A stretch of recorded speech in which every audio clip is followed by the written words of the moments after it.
Jack Powers here with another episode of Infamous Federal Prisoners. And I want to talk about a prisoner who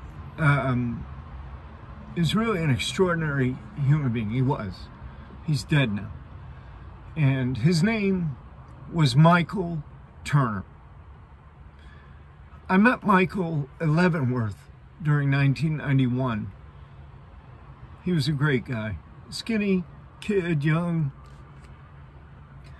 Had like, I think consecutive 15-year sentences for bank robbery out of Alabama.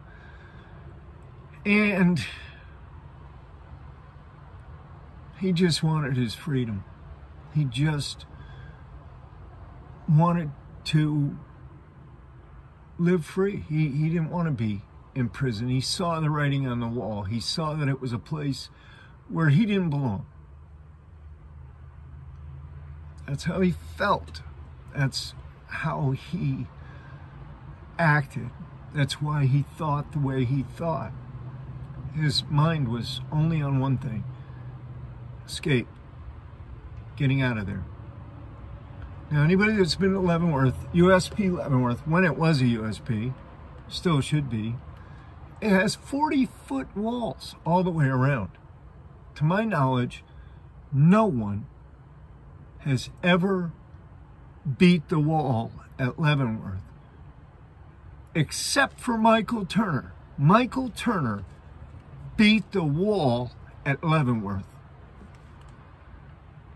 He beat the wall and got away.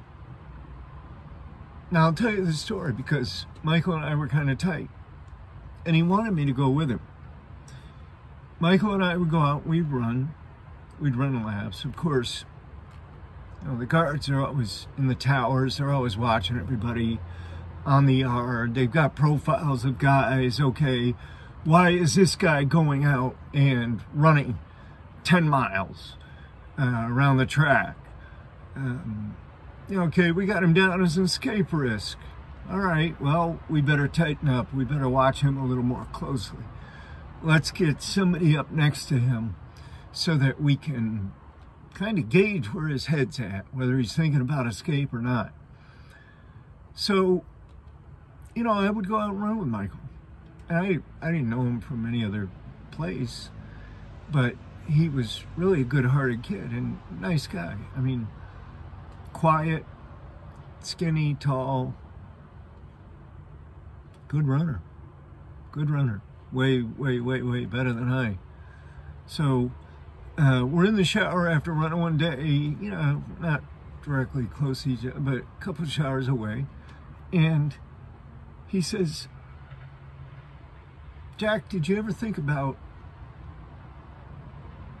escape? Did you ever think about trying to get out of here?" I said, "Yeah, I think about it all the time. I think about trying to get out of here. I don't know about escape right now because I've got a couple of really good appeals pending." And in my mind, I was on direct appeal at the time for my bank robberies. And in my mind, it was like the way they did me in that courtroom. And, you know, I had some serious constitutional issues with, you know, they wouldn't appoint me standby counsel. When I decided to represent myself, they made me represent myself. Even when I changed my mind, it was already midway through the trial or what have you, and the judges said, no, I'm not going to let you change your mind. You can change your mind, but you're still going to sit over there, and we're going to go ahead with this trial and finish it. So, you know, I didn't even have the advice of counsel or standby counsel. I thought that was an issue. I thought there were other issues, like, you know, when the judge asked me if I was going to testify in my own defense, and you know, he asked the prosecutor for advice. The judge did. He said to the prosecutor, "What advice would you give him, Mr. Schmidt?" And Mr. Schmidt said, he's like taken aback by it, and he's like looking all around, and then he says, I don't know, I guess I'd tell him not to testify. So in my brain, it went like, okay, then I am going to testify in my own defense, because I'm not going to do what the prosecutor recommends that I do. I mean, how crazy is that? But it was things like that. There were 3 or 4 good issues that should have gotten a reversal. They didn't, and that's not just Powers. That's practically everyone, unless there's some sentencing issue, some slight sentencing issue. You hardly ever see convictions in the federal system get overturned. For the trial can be as unfair as you can believe, and the judges, especially in the 11th Circuit, they just like to keep those convictions, and they don't like to put extra work on the lower courts, so the appellate courts generally just affirm.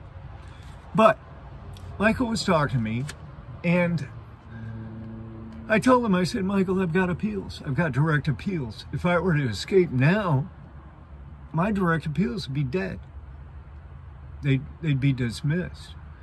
And, that's really where I'm putting all my hope right now. If they fail, then later on, yeah, I might think something different.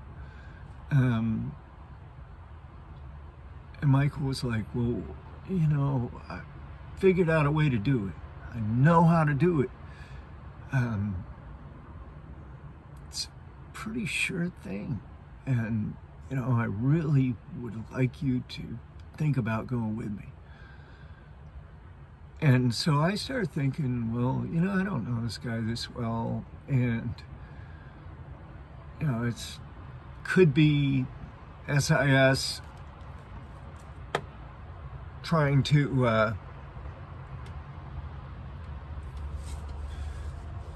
put an arm on me, or trying to figure out what I'm thinking about, or concerned about possible escape attempts, because they do that kind of thing. They're proactive in their investigations. They do that. It's regular. So I refused. I just said, no, I'm not doing anything like that. I'm not even thinking about that. I'm not even interested in that. No. And he's like, man, damn. Man, I thought you would. Thought you'd go with me, man. I gotta wait. I said, yeah, that's cool. I mean, be careful, Just be careful. So, come to find out, what Michael had done was he had taken a bunch of the surplus. They used to give us surplus military crackers. They came in like a brown plastic aluminum on the inside, and there'd be 2 big crackers in there, and they used to give them to us by the box full in food service. So he would come in and he'd snatch up a bunch of those crackers and smuggle them on out and take them back to his house. And then I worked in education department in the law library as a clerk. So I was over there basically all the time. And he would come over to education. He'd always stop in, talk to me. And he was over there quite a bit. And usually in the evening time, he was over there. And then some weird stuff was happening too in education. There was somebody that took a poop downstairs. I guess nobody was down on that floor, or I don't know what exactly, how. I don't think there was any staff down there or whatever, or maybe they were in their offices, but somebody took a shit right in the hallway down there. And so at that time there wasn't many cameras around or anything like that. So everybody was trying to figure out, well, who took a shit in the middle of the floor and why? We had strange things that would go on over there. Let me just tell you this little story, because it's funny. There was this dude, you know, there's gunners in prison. They like to look at the females, sometimes dudes, I mean, whatever. But this guy was looking at the director of education, and the bathroom, the men's bathroom, was right across from her office, and big windows in the front. We call her the Dragon Lady. She was a real piece of work, real bitch, really. I mean, excuse me for saying that, but she really was. She really was looking just to screw people over as much as she could, particularly when it came to legal things. But there was this dude that was trying to gut her down. He was pulling his pud. He was in the bathroom, and he was looking out the door. Had the door open a crack, had his pants down around his knees, and was jacking to beat the band. And I guess it must have got so good to him that he lost his balance and he fell out. He fell out of the bathroom into the hallway with his pants down around his ankles. And he didn't even stop. They said he just kept on going. I didn't see it. I only heard about it. But they said he just kept right on going. And they just, you know, came and gaffled him up and took him off to the shoe. But it was, you know, there was definitely some crazy people. I've got a bunch of stories like that. So somebody took a shit in the hallway and nobody could figure it out. And then one evening, there were paintings in the long hallway going from the rotunda over to education. There were some paintings, nice ones, and somebody defaced those. So, and this was right at about the same time. And again, they couldn't figure out who that was, or why. And I don't know, I've never figured if it had any connection or not to Michael, because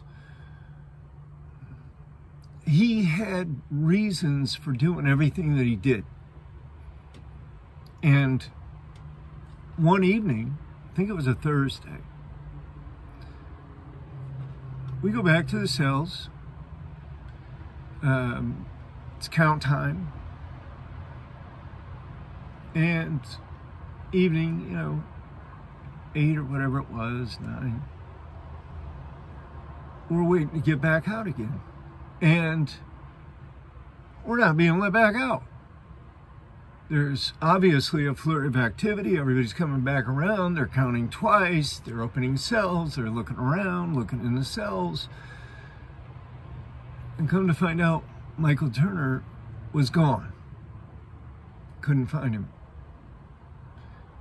What he had done was he went to the education department, you know, sometime before it closed, obviously. He went downstairs in the same place where somebody shit on the carpet. Somehow he got in there because they had it locked where nobody else, after that event, they locked it at night so nobody could get in there. And I think they locked it with like a clasp and a padlock or something. So he got down there, and I guess he broke the clasp or broke the door handle or whatever he did. He got in there and closed himself in. And he had his little stuff with him, his crackers. I guess he didn't have like a rope, a 40-foot or anything like that. But at the time, food service was, there was construction being done behind food service, and you could see it from the corner of food service, and you could see that the tower in that back corner by A block was not being manned. And he must have noticed that and put everything together, because he went down to education, he went in that bottom floor, he got the slats out, you know, supposed to be security slats, but they're just, you know, you can bend them out with a broomstick or whatever, a pipe, chair, leg, whatever he did it with. he busted them out, bent them or whatever, and he was skinny. So he got through there. Now he's out. Nobody's around. And he climbed up the side of A block, which has bars on the outer windows, and he climbed all the way up 40 feet and moved over to the top of the wall, right by the guard tower. If there had been a guard in there, you know, it would have been all over right then and there, probably. But there was no guard in there. So, apparently, he had something that he tied onto the bars so that he could climb down a ways, but he didn't have enough length, and he ended up having to jump, having to let go, and I guess he fell quite a ways. I mean, anything over 20 feet, 25 feet, you're gonna break something.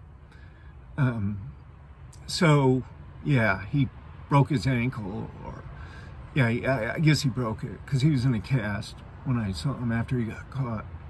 But he went down and he stayed, he couldn't get away. He couldn't run like he wanted to. His ankle's broken. So he went down about, I don't know, 2-3 of a mile down the road. And there was this chicken joint, this restaurant. And he got in there and got up in the top, got up in the attic space. So he was sleeping during the days up there. And at night, he would come down and cook himself some chicken and French fries, or, you know, have some cold soda or whatever, and take some stuff back up with him. And he did that for about 2 weeks. And then he decided he had to make a move because, you know, his leg was all swollen and messed up, and it wasn't healing right. And he was, you know, getting feverish, a little bit delirious probably. And he found some kind of an old gun, they said, like in the restaurant, some old 22 or something, a little handgun or something. So he took the people, when the people came to open up, he tried to, you know, tie them up and take their car, and, you know, he didn't get far. He got down the road a little ways, and, you know, they just came in on him, and, you know, he gave up, and they brought him back to Leavenworth and put him in the shoe. So I'm going to have to tell you the rest of this story in part 2, because I can see that the time is getting short here. But yeah, Michael Turner, one of the premier escape artists that I've ever known, and I've known a lot. I've known quite a few escape artists. He was one of the finest, if not the finest. There's a couple of contenders. We'll talk about them too. But for now, ADX Supermax, the Alcatraz of the Rockies, Lock and Key, Pacing the Cage, Jack Powers, Amazon.com. Appreciate your support. Hit that subscribe button. Let me hear from you. I'll answer your comments. Thank you for listening, and I'll see you again soon.